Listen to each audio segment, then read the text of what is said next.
12/871 হাওড়া জুনাগড় ইস্পাত এক্সপ্রেস। সময় ছিল মানে ছাড়ার সময় ছিল সকাল 6:30। এখন বাজে বলতে 10:10। ট্রেন প্ল্যাটফর্মে দিল 9:40। এখন 10:10, জানি না কটায় ছাড়বে, কারণ এখান থেকে মোটামুটি আমরা যেখানে যাচ্ছি অর্থাৎ ঘাটশিলা পৌঁছতে মোটামুটি ঘন্টা দিনের মতো টাইম লাগে। এবার দেখা যাক কখন ছাড়ে, তার উপর ডিপেন্ড করবে। এখন ঠিক 10:32 এই মুহূর্তে ট্রেনটা ছাড়লো। ঘন্টা দিনেক সময় লাগবে, দেখা যাক। জাস্ট হাওড়া স্টেশন ছেড়ে বেরোচ্ছে।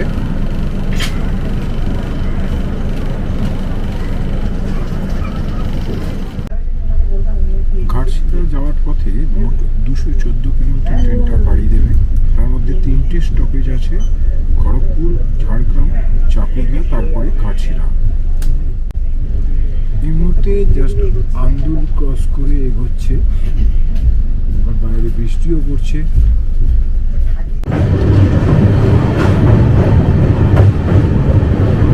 জাস্ট কোলাঘাট ব্রিজ ক্রস করছে।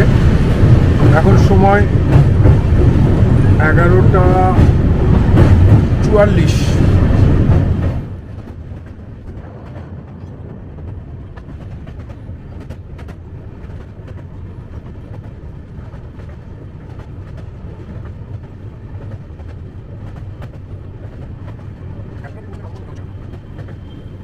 এখন সময় ঘড়িতে 12:37।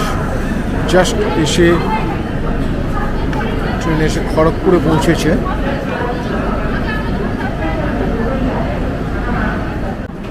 এখন ট্রেন এসে দাঁড়িয়েছে ঝাড়গ্রাম স্টেশনে। এখান থেকে এখনও প্রায় 60 কিলোমিটার পথ বাকি। আর সময় এখন ঠিক 1:30।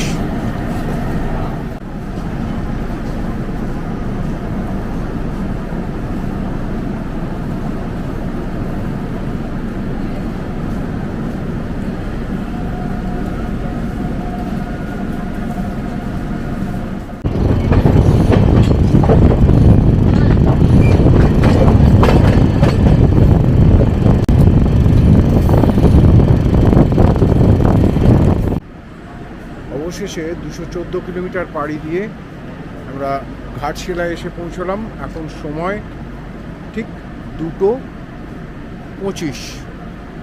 ট্রেনটা ছেড়েছে সকাল 10:32।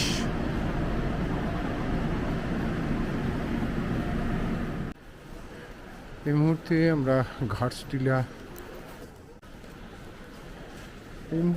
আমরা ঘাটশিলা স্টেশনে রয়েছি।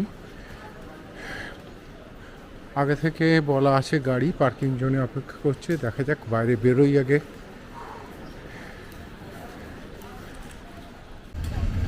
এই আমাদের গাড়ি।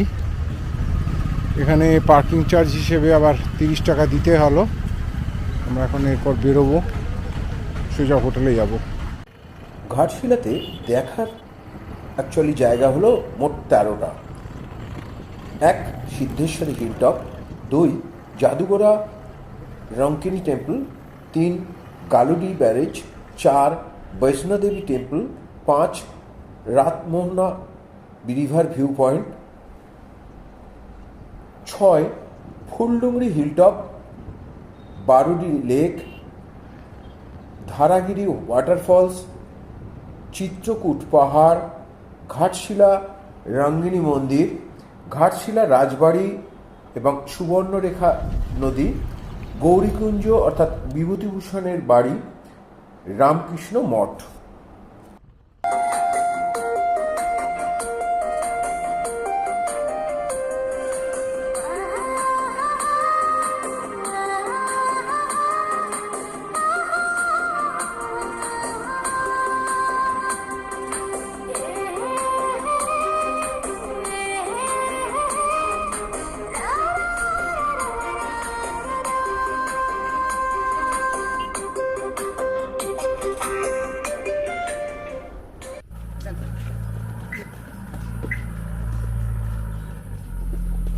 প্রথমে রিসেপশনে গিয়ে আমাদের প্রাথমিক কাজগুলো একটু সেরে নিই। এ হচ্ছে, আপনাদের ভালোভাবে দেখাবো, জাস্ট ঢুকছি একটু দেখিয়ে দিচ্ছি।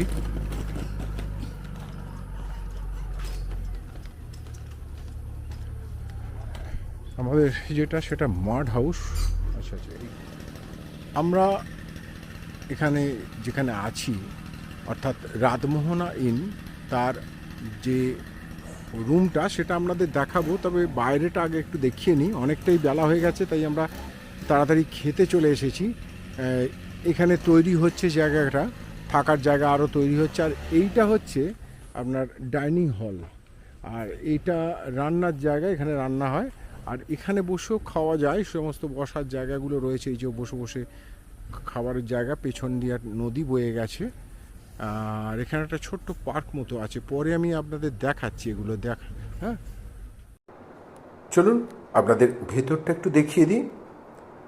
বেশ সুন্দর করে সাজানো একটা ডাইনিং হল। চারপাশটা দেখুন, একদম পরিষ্কার পরিচ্ছন্ন। টয়লেট আছে, বেসিন আছে, আর এখানে অনেকজন বসে খাওয়ার মতো জায়গা, বিরাট জায়গা। হোটেলের একদম পাশ দিয়ে বয়ে গেছে সুবর্ণরেখা নদী।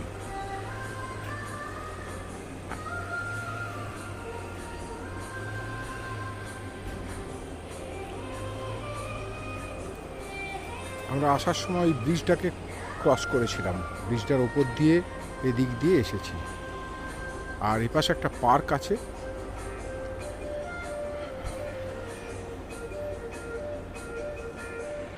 আই লাভ রাতমোহনা, সুন্দর ছোট্ট একটা পার্ক।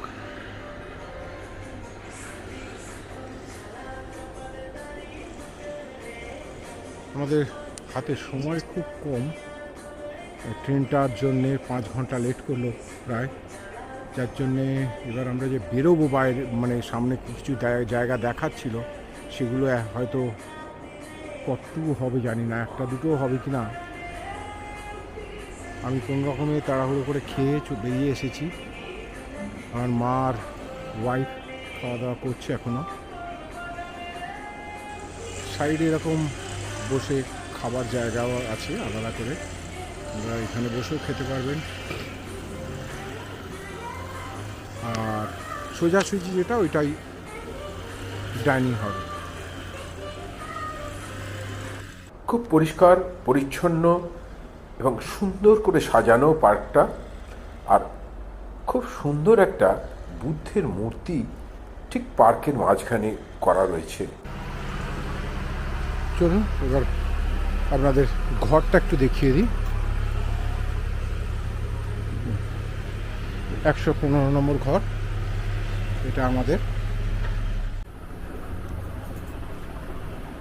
একটা সাইড টেবিল আছে, এখানে কেটলি আছে, কাপ দিয়েছে, আর এই চা কফি, কফি নেই, চায়ের কিছু সরঞ্জাম দিয়েছে।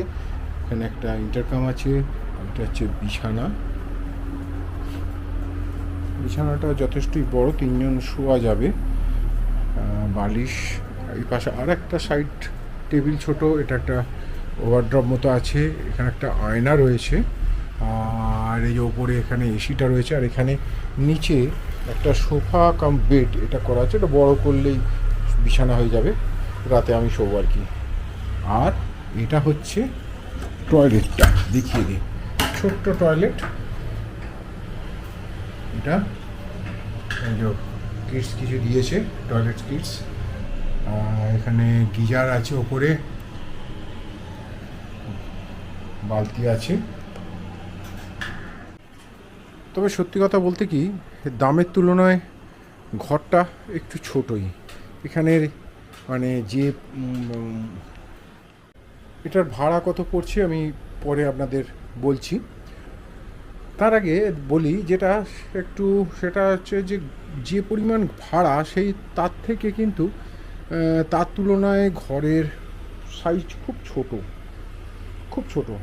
মানে এখানে খুব বেশি হলে 15 ফুট বাই 15 ফুট, আর একটা ছোট্ট চিলতে এরকম আছে, খুব একটা বড় নয়।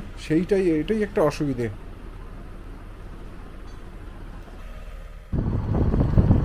করে বেরিয়ে আমাদের সময়টা হাতে খুবই কম।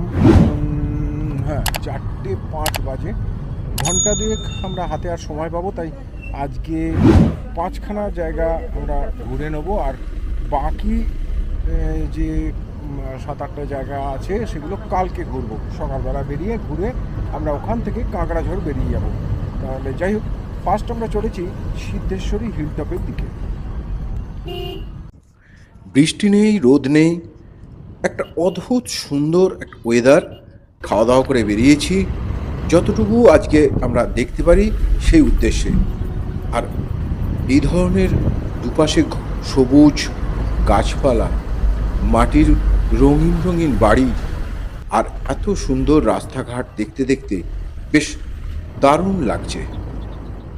এবারের ঘোরাটার মধ্যে একটা অন্য ব্যাপার আছে, তা হলো আমি আমার 83 বছর বয়স্ক মাকে নিয়ে বেরিয়েছি তাকে এইসব জায়গাগুলো দেখানোর জন্য।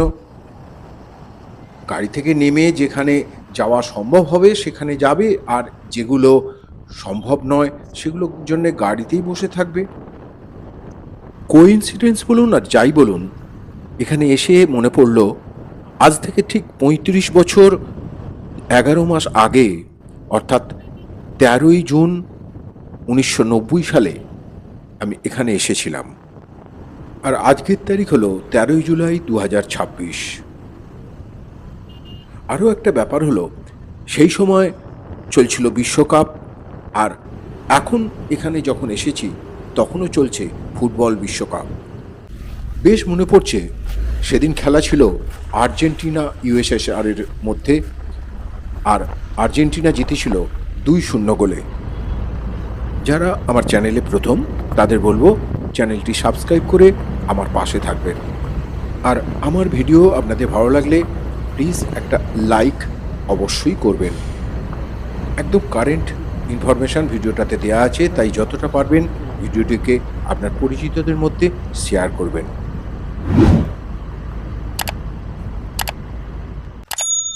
শ্রী শ্রী প্রাচীন সিদ্ধেশ্বরী শিব মন্দির। এটা হচ্ছে সেই মন্দিরে যাবার পথটা। এখান থেকে অনেকটাই ট্রেক করে যেতে হবে। মন্দিরটা আছে, লেখা আছে দেখলাম 370 মিটার উঁচুতে, অর্থাৎ প্রায় আমাদের 1200 ফুট পাহাড়টা উঠতে হবে। 1 নম্বর হলো 1200 ফুট এরকম একটা রাস্তা দিয়ে উঠতে হবে। তার উপর জাস্ট ভাত খেয়ে এখানে এসছি, অর্থাৎ একটু বেশ কষ্টই হবে উঠতে। দেখা যাক।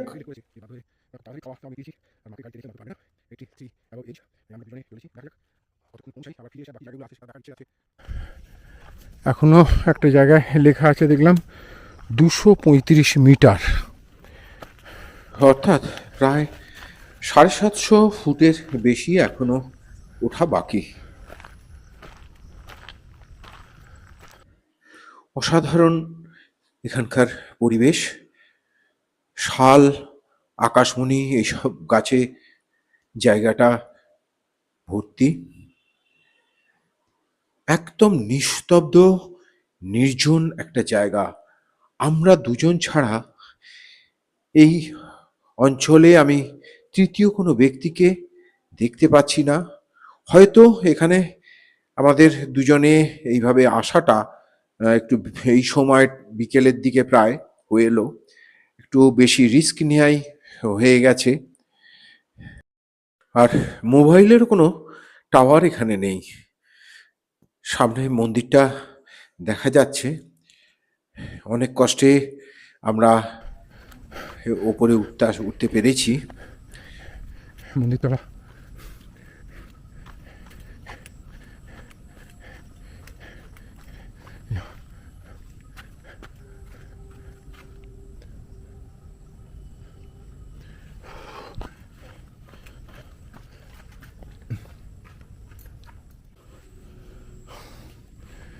এই ওপর থেকে নিচেটা আপনাদের দেখাচ্ছে, একবার দেখুন।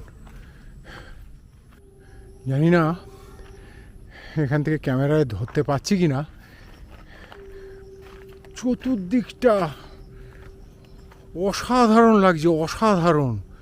ওই যে দূরে দেখুন আমরা ওই ব্রিজের ওখান থেকে এসেছি, রাতমোহনা রিসর্টটা ওখানে, আর ওটাই নদীটা সুবর্ণরেখা নদী।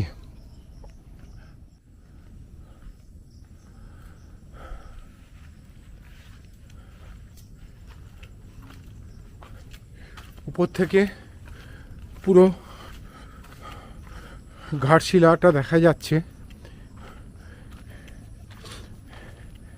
ও কি অসাধারণ লাগছে ওপর থেকে।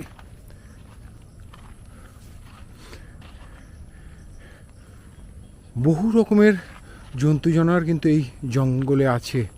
আমরা যেখানে দাঁড়িয়ে আছি একটা লোক কিন্তু আমরা দুজন ছাড়া নেই। আমরা এসেছি খুবই রিস্ক নিয়ে এসেছি, আবার বলছি আসাটা উচিত হয়নি এরম বিকেল করে।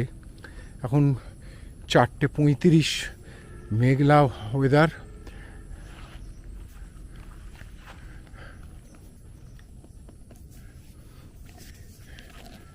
জায়গাটা কিন্তু অসাধারণ, এটা মানতেই হবে, অসাধারণ জায়গা।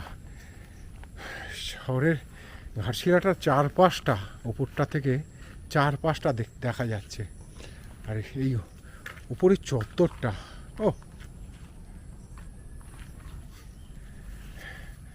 প্রায় 1100 ফুট মতো উঁচু। খেয়ে দিয়ে আসা তো, সঙ্গে সঙ্গে এসেছি, এতটা ওঠা খুব হাঁপ ধরে যাওয়ার মতো হচ্ছে। তবে ওটা যদি আমরা সকাল থেকে আসতাম, রোদ থাকতো, রোদ নেই, ঠান্ডা ঠান্ডা আছে বলে একটু। উফ, ভাত খেয়ে উঠে তো, না না ভাত খেয়ে উঠে তো না, বেশ কষ্ট। চিন্তা করুন, অত মানে টোটাল পাহাড়ের ওপরে, পুরো পাহাড়টার ওপরে, আর কোনো রাস্তা তো নেই, পাথরের ওপর দিয়ে প্রায় 1200 ফুট মতো, আর 370 মিটার, মানে প্রায় 1200 ফুটের মতো।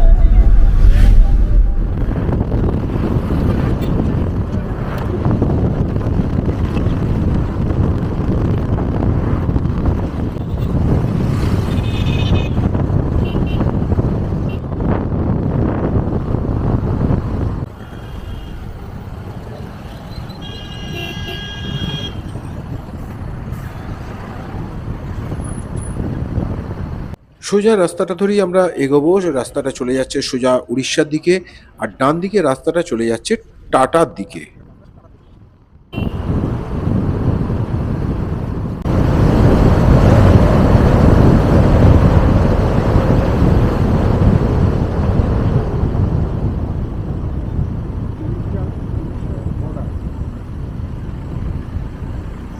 এখন আমরা চলেছি রঙ্কিনী মায়ের মন্দিরের দিকে। তার গেটটা এটা।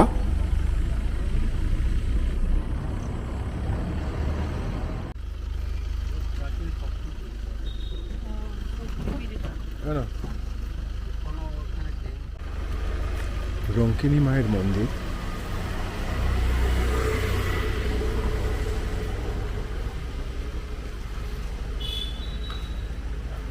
এখানে পূজার সামগ্রী বিক্রি হচ্ছে সমস্ত।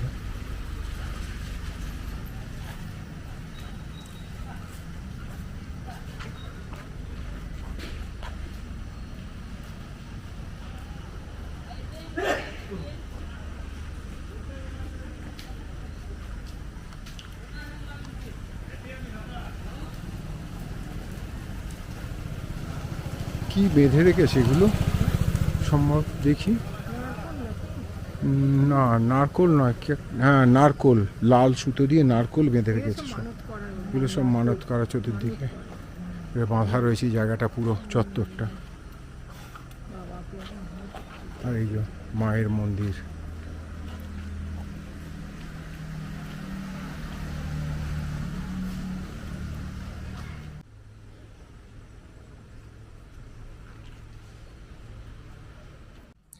কি অসাধারণ শান্ত স্নিগ্ধ পরিবেশ। আগে এখানে মায়ের পুজো হতো, কিন্তু এই মন্দিরটা স্থাপিত হয়েছে 1964 সালে, অর্থাৎ প্রায় 61 বছর হয়ে গেল। রঙ্কিনী মায়ের মন্দিরের ডান পাশেই রয়েছে বাবা মহাদেবের মন্দির।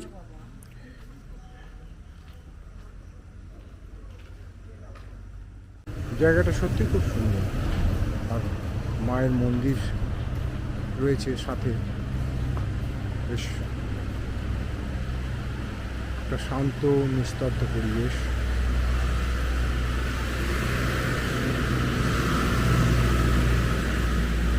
পাশটা পুরো পাহাড় আর জঙ্গল, কি অসাধারণ কম্বিনেশন।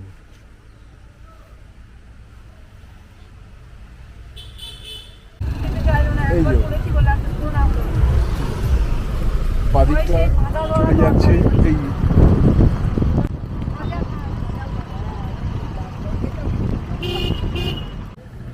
মন্দির থেকে ফেরার পথে আমরা এখানটা একটু দাঁড়িয়েছি চা খাবার জন্যে। জাদুঘোড়া হসপিটাল চক জায়গাটা, আর এপাশে কপার কর্পোরেশন আছে রয়েছে, আর এটা হচ্ছে সেই মন্দির তলা থেকে আমরা আসছি সেই রাস্তাটা।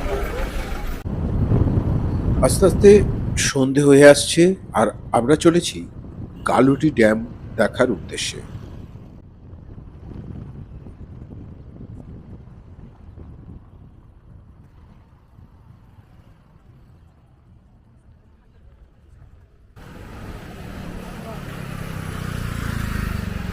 গালুডি ড্যাম,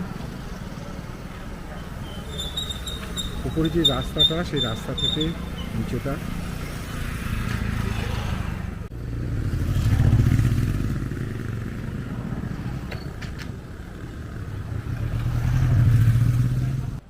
এই পাশটা জলটা আটকে রাখা আছে। এই পাশটা যখন ছাড়ে তখন এইদিকে যায় সোজা এদিকে জলটা বেরিয়ে যায়।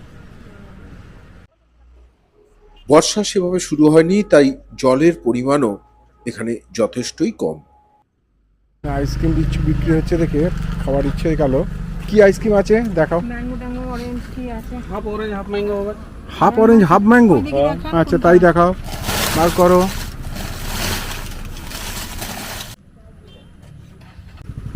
এখানে ছোলা চাট দেখতে পেয়ে একটু খেতে ইচ্ছে লাগ গেল, তাই বললাম দাদাকে একটু বানিয়ে দিতে। হ্যাঁ চালু করে দিয়েছি। পেঁয়াজ দিয়ে। ড্যামের চারধারে আলো জ্বলে উঠেছে পড়ন্ত বিকেলে। এই ড্যামের শোভা বেশ মনোরম, সাথে সুন্দর ওয়েদার।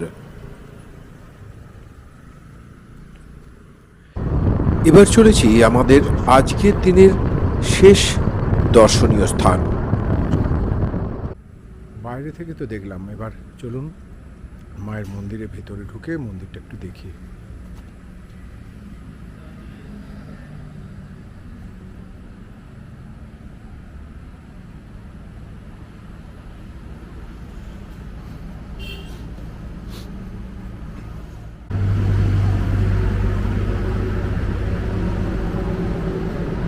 সাধারণ সাদা মূর্তি মায়ের,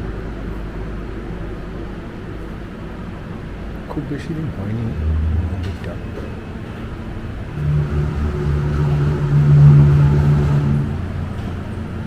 এক পাশে সরস্বতী, মাঝখানে দুর্গা, সাইডে ডান দিকে বোধহয় কালীর মূর্তি। সাধারণ লাগছে। মাথা জলবাদে পাথরের মূর্তিগুলো কি সুন্দর লাগছে মন্দিরটা।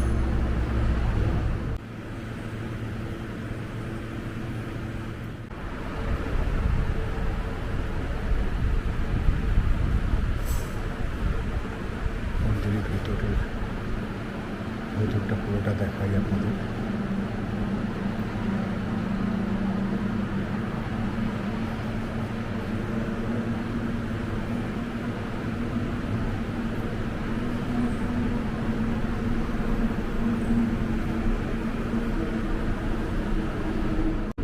আরতির সমস্ত জিনিস রেডি করা রয়েছে, সম্ভবত একটু বাদে আরতি শুরু হবে।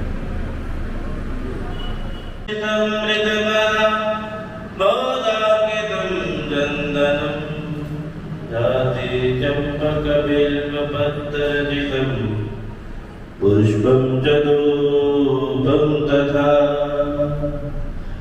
दीपं देवदयानिधे पशुपते हृतकल्पितं प्रीयतम् सौवर्णेन वचन्दरचन्दरचितं पात्रेतं पाद